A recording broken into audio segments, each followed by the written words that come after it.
जालन्यामध्ये motor वाहन चालक मालक संघटनेने वाहतूकदारांचा संपाला पाठिंबा दिला आहे। जिल्ह्यामधील 3,500 मालवाहू गाड्या उभ्या असल्याने जालन्यामधील माल वाहतुकीवर मोठा परिणाम झाल्याचं पाहायला मिळतंय।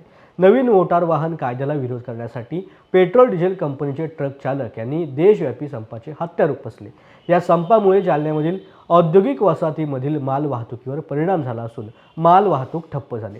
जोपर्यंत सरकार आपला कायदा मागे घेत नाही तोपर्यंत हा संप असा सुरू राहणार असल्याची प्रतिक्रिया यावेळेला मोटार वाहन चालक मालक संघटनेचे अध्यक्ष सुरेश उपाध्याय यांनी दिली आहे।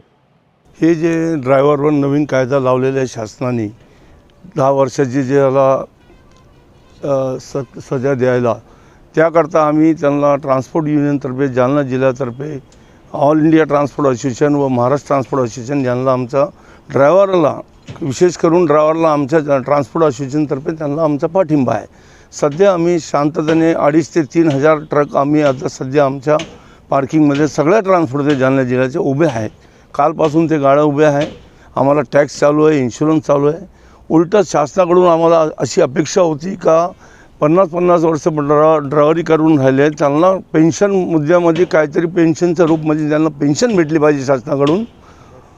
ते तो राहिला बाजूला, एवढा कडक कायदा ह्यांनी लावला। जोपर्यंत कायदा परत करत नाही तोपर्यंत आम्ही चक्काजाम आमचा ऑल इंडिया लेवलला आहेच आणि आमचा पण राहील। सध्या आमचा त्यांना पाठिंबा आहे फक्त। जालन्यातील मालवाहतूक ठप्प झाल्यामुळे चालकांच्याही उपजीविकेवर परिणाम झाला असून जोपर्यंत कायदा मागे घेत नाही तोपर्यंत आम्ही मागे हटणार नाही अशी प्रतिक्रिया देखील ट्रक चालकांनी दिली आहे। हा भाऊ, मला तुमचं नाव सांगा। आता माझं नाव संतोष वाल्मिक कातकडे, राहणार शिन्नर। आपल्या गाड्या शिन्नरहून आपली गाडी जालना चालते। आता हे सरकारने जो कायदा केलेला आहे तो कायदा आता पूर्ण आमच्या जर 4-5 लाखाच्या गाड्या आहे, त्याच्यानंतर आमच्या गाड्यावर लोन आहे, फायनान्स आहे।